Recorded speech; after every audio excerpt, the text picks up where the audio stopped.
ये है बैंकोमैट की तरफ से आने वाली एक पेपर शेडिंग मशीन जिसका मॉडल है BMT-CC14। ये एक मैकेनिकल डिवाइस है जो कि डिजाइन किया गया है पेपर को छोटे छोटे पीसेस में काटने के लिए, ताकि वो पेपर अनरीडेबल हो जाए और उस पेपर के ऊपर जितनी भी कॉन्फिडेंशियल और सेंसिटिव इंफॉर्मेशन है वो सिक्योरली डिस्पोज ऑफ हो जाए। ये मशीन कॉमनली ऑफिसेज में, बिजनेसेस में या फिर घरों में यूज करी जाती है। इस पेपर शेडिंग मशीन का सोल पर्पस है कि इसके थ्रू जो भी पेपर शेड किया जा रहा है उसके अंदर जो भी सेंसिटिव, प्राइवेट या पर्सनल इंफॉर्मेशन है वो इंफॉर्मेशन दोबारा से रिकंस्ट्रक्ट ना करी जा सके। बैंकोमैट की इस मशीन की श्रेडिंग कैपेसिटी एक बारी में 14 पेपर तक की है। ये मशीन 80 GSM के 14 पेपर एक साथ एक बार में श्रेड कर सकती है। इस मशीन के थ्रू क्रॉस कट लगते हैं 5x38 mm के, जो कि अनरीडेबल पीसेस प्रोड्यूस करते हैं। इसके अंदर हाई क्वालिटी के स्टील कटर्स लगे हुए हैं और इसके अंदर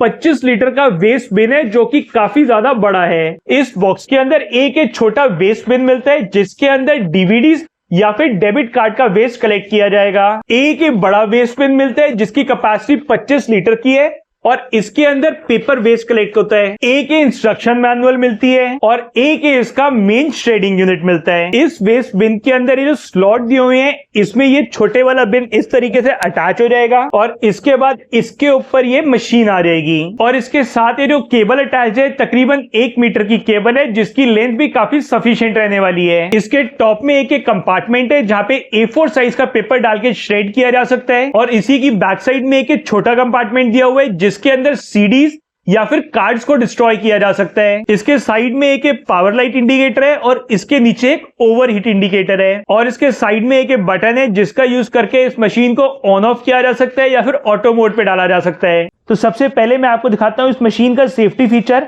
अभी ये मशीन के पावर ऑन है और ये ऑटो मोड पर है, बट इसकी पावर ऑन नहीं हुई है क्योंकि ये इस बिन के ऊपर नहीं है। अब जैसे ही मैं इस बिन के ऊपर रखूंगा आप देखेंगे अपने आप इसकी लाइट जल जाएगी। इसका मतलब ये है कि ये मशीन जब इस बिन के ऊपर होगी तभी वर्क करेगी, वरना एक वर्क नहीं करेगी। और इस मशीन को मैंने अभी ऑटो मोड पे रखा हुआ है। ऑटो मोड में अभी ये मशीन ऑफ है, तो जैसे ही मैं पेपर यहाँ टच करूंगा मशीन अपने आप ऑन हो जाएगी और ये मशीन जो है पेपर को फाड़ रही है। तो आप देखेंगे यहाँ अंदर आपको पेपर फटता हुआ दिख रहा होगा। तो जैसे ये पेपर कंप्लीट अंदर चला गया है मशीन ऑटोमेटिकली ऑफ हो गई।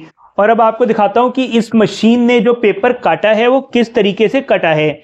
तो ये जो पेपर है इस तरीके से छोटे छोटे टुकड़ों में कटा है और ये जो पीसेस हैं ये पीसेस अब ऑलमोस्ट इम्पॉसिबल है कि इसको दोबारा से ज्वाइन करके पेपर को पढ़ा जा सके। और ये पेपर भी आगे फर्दर यूज में लिया जा सकता है। ये किसी भी चीज को पैक करने के लिए, कोई फ्रेजाइल आइटम है, कांच का आइटम है, उसको सेफली ट्रांसपोर्टेशन के लिए यूज किया जा सकता है। तो अब एक बार ये सीडी इस मशीन के अंदर डालता हूं और चेक करता हूं कि ये मशीन को किस लेवल पे डिस्ट्रॉय करती है। तो ये जो मशीन है ये सीडी को ऑटो मोड में नहीं डिस्ट्रॉय करती।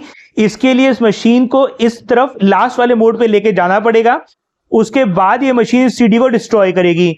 तो मैं सीडी डालता हूं और डालने के बाद अपने आप इसने अंदर ले ली और इस सीडी को कट कर दिया है। तो मैं मशीन को ऑफ करके एक बार निकाल के आपको दिखाता हूं कि इसने सीडी को कैसे डिस्ट्रॉय करा है। तो इस मशीन से सीडी के 3 डिफरेंट पीसेस हो गए हैं। तो अब ये ऑलमोस्ट इम्पॉसिबल हो जाता है कि इसको दोबारा जोड़ के इसके अंदर के डेटा को रिट्रीव करा जा सके। और फर्दर अगर इसको और ज्यादा डिस्ट्रॉय करना है तो इस सीडी को एक बार फिर इसके अंदर डाल देते हैं।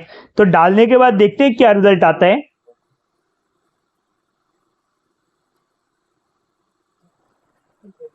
तो सीडी दोबारा डलने के बाद आप देखेंगे कि इसके बहुत ज्यादा छोटे पीसेस हो गए हैं। तो अभी आपने देखा कि इस मशीन ने पेपर को और सीडी को कितने अच्छे तरीके से और कितना जल्दी डिस्ट्रॉय कर दिया था। तो ये मशीन जिस पर्पस के लिए बनाई गई थी उस पर्पस को पूरी तरह से फुलफिल करती है। और अगर आप इसको परचेज करने की सोच रहे हैं तो अभी ये सिर्फ आपको ऑफलाइन ही देखने को मिलेगी, बट जब भी ये ऑनलाइन आ जाएगी तो मैं नीचे डिस्क्रिप्शन में आपको लिंक दे दूंगा जहां पे क्लिक करके आप इसको परचेज कर पाएंगे। तो ये थी बैंकोमैट के इस पेपर श्रेडर मशीन की एक वीडियो और मैं ऐसी ही टेक्नोलॉजी और गैजेट से रिलेटेड वीडियोस रेगुलर बनाता रहता हूं।